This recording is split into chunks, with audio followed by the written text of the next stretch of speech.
የኦሪት ሊቅነቱ ድንግል በድንግልና እንዴት ጸንሳ በድንግልና ትወልዳለች ከማለት ያላስቀሩት ረበናት። በዚህም ምክንያት ዓይኖቹ ማዳኑን ያዩ ዘንድ ከ200 ዓመታት በላይ የጠበቀ መምህር፣ በመጨረሻም የዘመኑ ፍጻሜ በደረሰ ጊዜ ግን ቃሉን ይተው ዘንድ የማይቻለው ጌታ ለዓይኖቹ የማየትን ለእጆቹ ደግሞ የመዳሰስ በረከትን የተሰጠው አረጋዊው ስምዖን ማን ነው? እስከ ቪዲዮ መጨረሻ ድረስ አብራችሁን ቆዩ።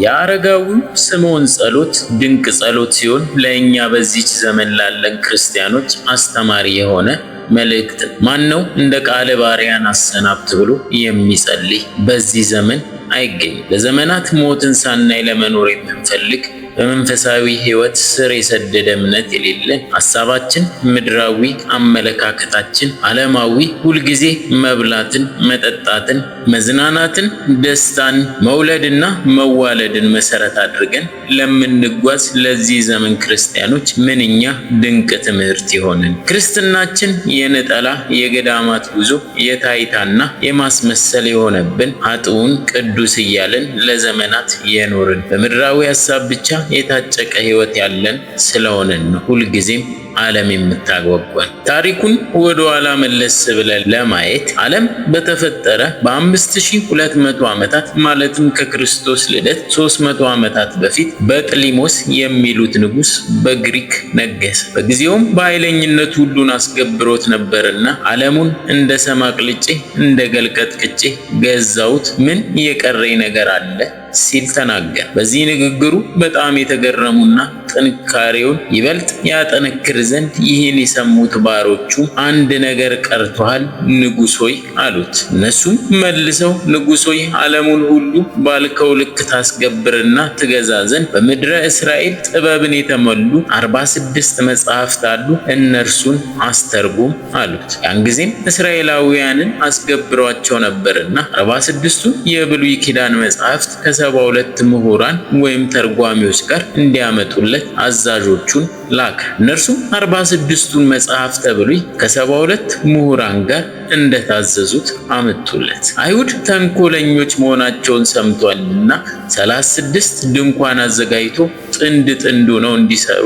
ሲተረጉሙ እንዳይመካከሩ 36 ጠባቂዎችን ሾመባቸው። ይህ ነገር ለጊዜው ከንጉሱ ቢመስልም ጥበቡ ግን እግዚአብሔር ነው። ምክንያቱም በጊዜ ሂደት መጽሐፍተ ብሉያት በአደጋ እንደሚጠፉ ያውቃልና ሳይበረዙ ለአዲስ ኪዳን ክርስቲያኖች ለእኛ እንዲደርሱ ሆኗል። ስለዚህም ከክርስቶስ ልደት 284 ዓመታት በፊት 46ቱ መጽሐፍተ ብሉያት በሰባው ሊቃውንት አማካኝነት ወደ ጽር ቋንቋ ተተርጉመዋል።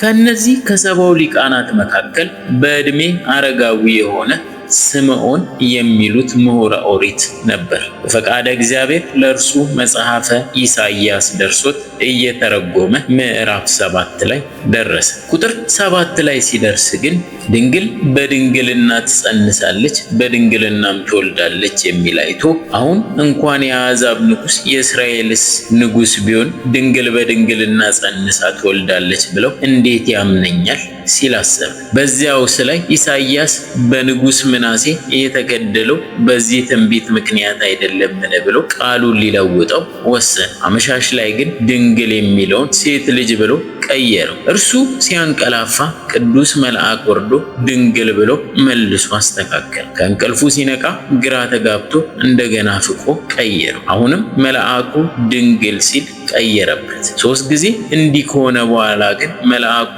ተገልጾ ገሰጸው። በዚያውም ላይ ይህችን ድንግልና መሲሁን ልጇን ሳታይና ሳታቅፈው ሞትን አታይም ብሎት ተሰወረ። አረጋዊው ስምዖን ከዚያች ዕለት በኋላ የመድህን ክርስቶስን መምጣት ሲጠብቅ ለ284 ዓመታት የአልጋ ቁራኛ ሆኖ ቀረ። ስምዖን ይህንን ሁኔታ ሲጠባበቅ አረጀና ሸመገለ። እርጅናው ወራት ነቢዩ ኢሳይያስ እንደተናገረው የዘመኑ ፍጻሜ ሲደርስ ክርስቶስ ከድንግል ማርያም ተወለደ። በስምንተኛው ቀን የግዝረት ሕግ ተፈጸመለት። በልማዱም መሰረት 40 ቀን ሲሞላው እናቱ ማርያምና ጠባቂው ዮሴፍ መስዋዕት ይዘው በኢየሩሳሌም ወደሚገኘው ወደ ታላቁ ቤተ መቅደስ ሕፃኑን ኢየሱስን ወስደው በእግዚአብሔር ፊት አቆሙት። በዚህ ጊዜም ሽማግሌው ስምዖንም በመንፈስ ቅዱስ ወደ ቤተ መቅደስ ወጣና የጸሎቱና የሥርዓቱ ተካፋይ ሆነ። ሕፃኑ ኢየሱስ ክርስቶስንም ከእናቱ ከቅድስት ድንግል ማርያም ጋር ሆኖ አገኘ። ተቀብሎም አቀፈው። በዚህ ጊዜ አርጅቶ የነበረው ስምዖን ታደሰ። ከዘመኑም ደርሶ ሕፃኑንና እናቱን በማየቱ እግዚአብሔርን አመሰገነ። ይህም ሰው ጻድቅና ትጉ ከመሆኑም ባሻገር የእስራኤልን መጽናናት ይጠባበቅ ስለነበር የተወለደውን ሕፃን ማየት ብቻ ሳይሆን ከእናቱም ተቀብሎ በማቀፍ በክብር ላይ ክብር በጸጋም ላይ ጸጋ ተጨመረለት። በተሰበሰበውም ሕዝብ መካከል እንዲህ ሲል መሰከረ። ጌታ ሆይ እንደ ቃል አገልጋይን ሰላም ታሰናብተዋለህ።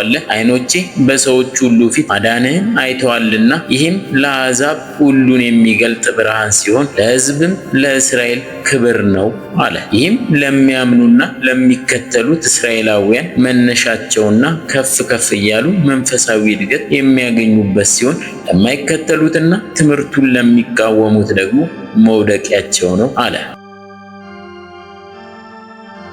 ይህንንም በመናገሩና ሕፃኑ ክርስቶስን በማቀፉ ከእርጅናው ታድሶ አዲስ ሰው ሆኗል። እንግዲህ ስምዖን ከእርጅናው ታደሰ ሲባል ምን ማለት ነው? ብዙ ፍጥረቶች ሲታደሱ እናያለን። ከነዚህ መካከል ንስርን ብንጠቅስ ካረጀ በኋላ የክንፉ ላባ ጸጉሩ ሳይቀር ተነቃቅሎ በአዲስ ላባና በአዲስ ጸጉር ተለውጦ እንደገና ይታደሳል። ስለዚህም ነቢዩ ዳዊት ሲመሰክር በመዝሙር 122 ቁጥር 4 ላይ በምሕረቱና በቸርነቱ የሚከልልሽ ምኞትሽን ከበረከቱ የሚያጠግባት ጎልማሳነትሽን እንደ ንስር ያድሳል ብሏል። ኢሳይያስም በበኩሉ በምዕራፍ 4 ቁጥር 21 ላይ ስለመታደስና ኃይል ስለማግኘት ሲናገር እግዚአብሔርን በመተማመን የሚጠባበቁ ኃይላቸውን ያድሳሉ፣ እንደ ንስር በክንፍ ይወጣሉ፣ ይሮጣሉ፣ አይታክቱም፣ ይሄዳሉ አይደክሙምም ብሏል። የሁለቱም አነጋገር ጎልማሶች በሥራ ታድሰው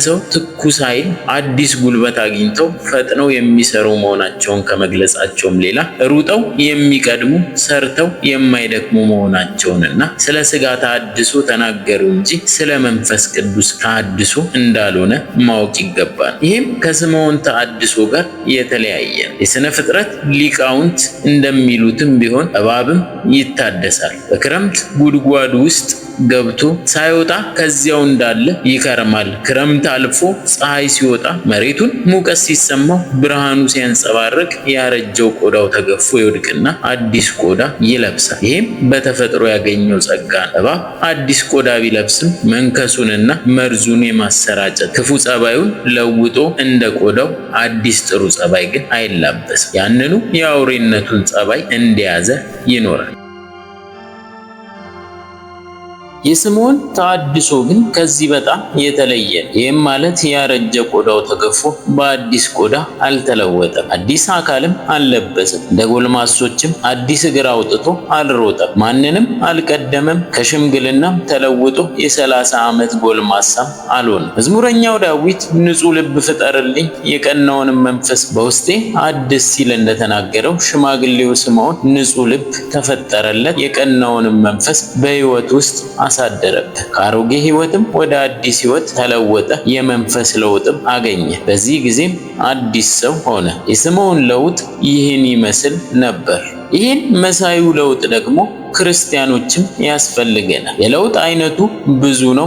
ሰው በየተሰማራበት ስራ ያስፈልገዋል። ስራውንም ራሱንም አዲስ ማድረግ ያሻዋል። ስለዚህም ከአረጋዊውና ከነቢዩ ስምዖን የምንማረው ብዙ ትምህርት አለ። ይኸውም ለወገኖቹ መጽናናትንና ለስራ መነሳታቸውን፣ ከፍ ከፍ ማለታቸውን፣ የሀገሩ ተቃዋሚዎች ደግሞ መውደቃቸውን፣ በመጨረሻ ይህንን ሁሉ ለማድረግ በሰላም የሚመጣውን ክርስቶስን ሳያይ እንዳይሞት ይመኝም ነበር።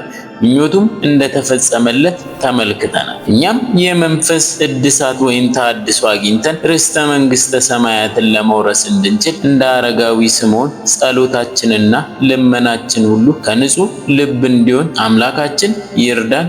ለዘለዓለሙ አሜን።